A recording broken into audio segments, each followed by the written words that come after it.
Mari kita lanjutkan materi tentang makhluk hidup ya. Kita lebih spesifik yaitu membahas tentang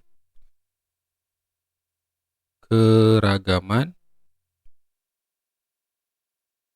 makhluk hidup atau kita singkat MH ya.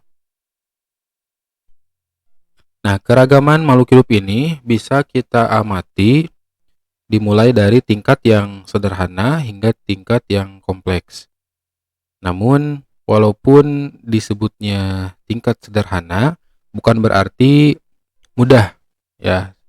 Tetap memiliki komponen-komponen penyusun yang rumit, yang juga ketika kita pelajari akan membawa kita kepada rasa takjub akan penciptaan makhluk hidup. Nah, apa saja tingkatan tersebut ya? Dimulai dari yang paling sederhana yaitu ada molekul ya, molekul.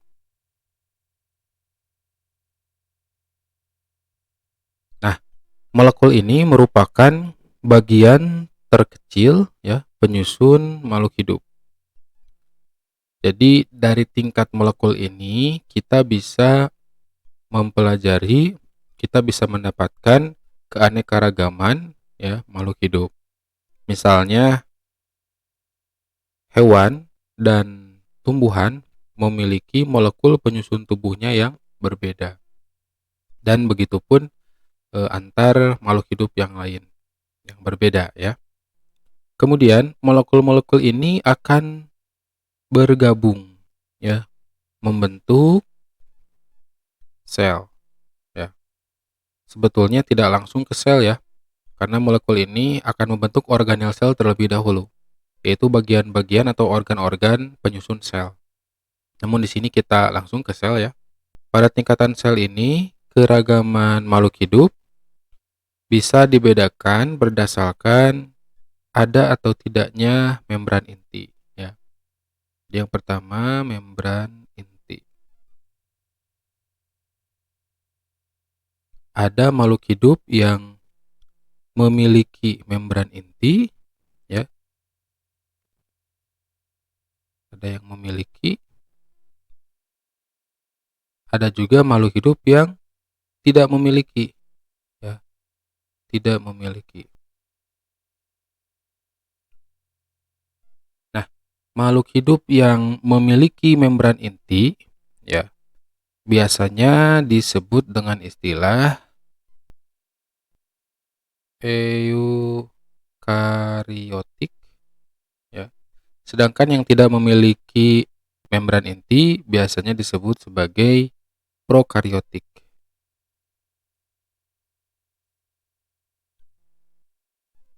Membran inti ini apa sih ya? Membran inti ini, jadi pada sel itu saya akan gambarkan sedikit ya.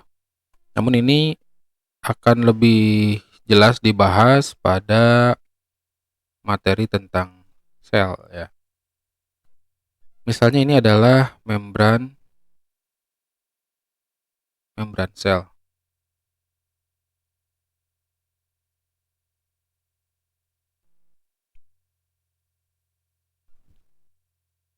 Nah, kemudian di sini ada inti sel misalnya. Ini ada DNA ya.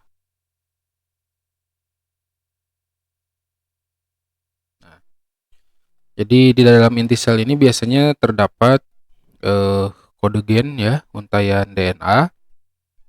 Kemudian pada beberapa sel ya, pada beberapa makhluk hidup ada yang inti ini dilapisi oleh sebuah lapisan ya, oleh sebuah lapisan kita gunakan ini.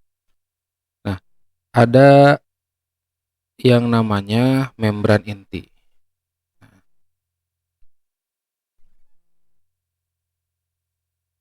Ya, kalau kita tunjuk ke sini saja. Nah, membran inti. Tapi pada beberapa makhluk hidup ada yang intinya itu tidak jelas seperti ini, tidak terlihat ya. Jadi ketika dilihat dengan mikroskop sulit untuk dicari mana intinya ya, karena tidak memiliki membran inti. Nah, maka berdasarkan ada atau tidaknya membran inti ini, makhluk hidup dibagi menjadi dua jenis, yaitu ada eukariotik yang memiliki membran inti dan prokariotik, yaitu yang tidak memiliki membran inti. Kemudian masih pada tingkatan sel ya, makhluk hidup ini juga dibagi menjadi dua kelompok ya, yaitu ada uniseluler ya, ada uniseluler dan ada multiseluler ya. Apa uniseluler ini ya?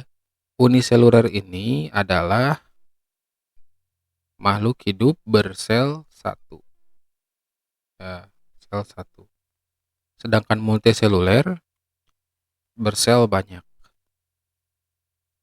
Nah, maka pembagian ini berdasarkan jumlah sel ya. Di sini kita sudah mendapatkan dua pembagian makhluk hidup ya di tingkat sel. Pertama berdasarkan membran inti ya, terbagi menjadi dua, dan juga berdasarkan jumlah sel juga terbagi dua. Nah, kemudian kita ambil contohnya ya. Untuk yang berdasarkan membran inti ini ada eukariotik. Contohnya antara lain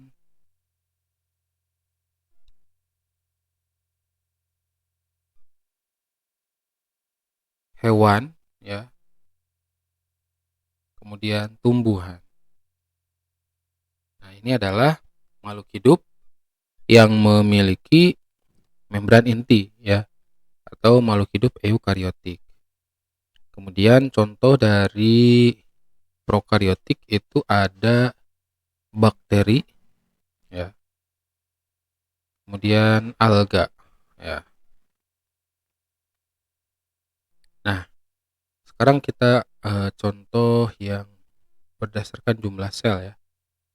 Makhluk hidup bersel satu, contohnya itu ada amoeba ya, amoeba. Kemudian ada bakteri juga ya,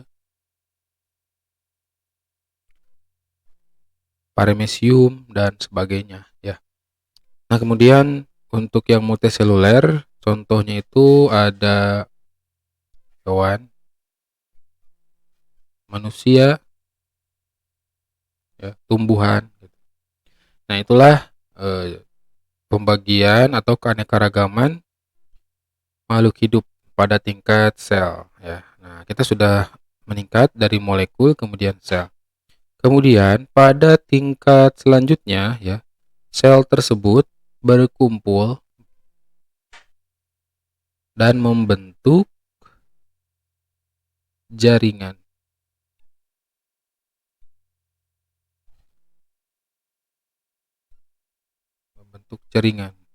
Jadi jaringan ini adalah kumpulan dari sel-sel yang memiliki struktur dan fungsi yang sama. Jadi secara teori ya, suatu struktur disebut jaringan jika terdiri dari kumpulan sel ya. Jadi kata kuncinya itu kumpulan sel,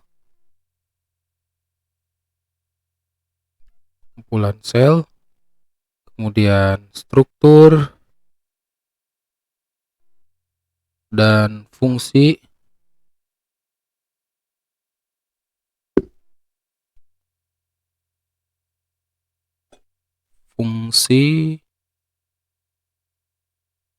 yang sama ya. Nah, inilah jaringan. Sebagai contoh, pada tumbuhan ada jaringan meristem, jaringan epidermis ya, jaringan parenkim dan sebagainya. Itu memiliki fungsi yang khusus. Contohnya meristem. Dia memiliki fungsi untuk melakukan pembelahan sel. Kemudian epidermis, dia melindungi jaringan di bawahnya, dan seterusnya. Nah, kemudian pada sel hewan juga ada jaringan epitel, jaringan otot, jaringan saraf, dan sebagainya. Nah, itulah keragaman makhluk hidup pada tingkat jaringan. Nah, selanjutnya, jaringan-jaringan ini akan berkumpul, ya, membentuk organ, ya, membentuk organ. Jadi kata kuncinya adalah kumpulan jaringan, ya. Nah, organ ini contohnya mata, ya, hidung, telinga, seperti itu. Kemudian daun, bunga, buah kalau pada tumbuhan, itu organ. Jadi bisa disebut sebagai alat atau bagian tubuh, ya. Nah, selanjutnya organ-organ ini akan berkumpul, ya, membentuk sistem organ.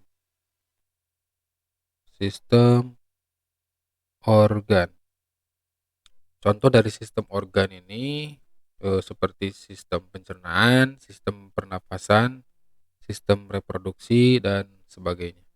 Jadi sistem organ ini merupakan kumpulan dari beberapa organ yang bekerja sama, ya, dari beberapa organ yang bekerja sama untuk melakukan fungsi tertentu, ya. Kemudian sistem organ ini bergabung dan pada akhirnya membentuk organisme.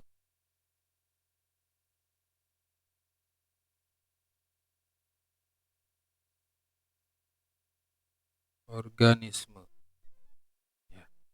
Nah, organisme ini sudah merupakan suatu individu. Sebagai contoh, seorang manusia, ya, seekor kucing. Nah, jadi seekor kucing itu adalah organisme yang terdiri dari beberapa sistem organ, dan satu sistem organnya itu terdiri dari beberapa organ, ya, dan seterusnya seperti itu. Nah, sehingga kita sudah menemukan, eh, nah, itulah pembahasan kita mengenai keragaman makhluk hidup. Terima kasih.